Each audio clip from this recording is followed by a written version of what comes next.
আসসালামু আলাইকুম বন্ধুরা, আজকে আমরা হযরত নূহ আলাইহিস সালাতু ওয়াস সালামের প্লাবনের ঘটনা সম্পর্কে জানতে চলেছি। তোমরা যারা আমাদের চ্যানেলটি এখনো সাবস্ক্রাইব করনি, অতি শীঘ্রই সাবস্ক্রাইব করে নাও। হযরত নূহ আলাইহিস সালাতু ওয়াস সালাম তিনার কওমদেরকে দাওয়াত দিতেছিলেন, দ্বীনের দাওয়াত, কিন্তু তারা কেউই হযরত নূহ আলাইহিস সালাতু ওয়াস সালামের কথা শুনছিল না, বরং তারা ঠাট্টা বিদ্রূপ করতে লাগলো।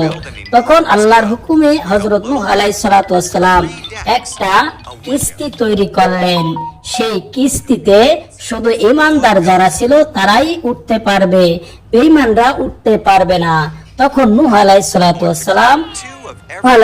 ওয়াস সালাম সমগ্র কওমদেরকে সহ পৃথিবীর যত প্রাণী ছিল সমস্ত প্রাণীদের এক এক জোড়া করে তিনি তিনার নৌকায় উঠালেন এবং হঠাৎ করে বৃষ্টি শুরু হয়ে গেল। আসমান থেকে, জমিন তলদেশ থেকে পানি বাইর হতে থাকলো।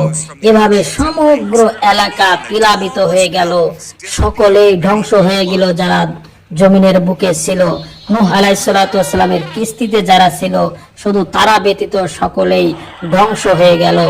এভাবে প্লাবন চলতে থাকে এবং নূহ আলাইহিস সালাতু ওয়াস সালাম তিনার কওমদের সঙ্গে হিদায়াতের কথা বলতে থাকে। এভাবেই কঠিন থেকে কঠিনতর প্লাবন হয়ে পৃথিবীর সমস্ত জীব জন্তু শেষ হয়ে গেল।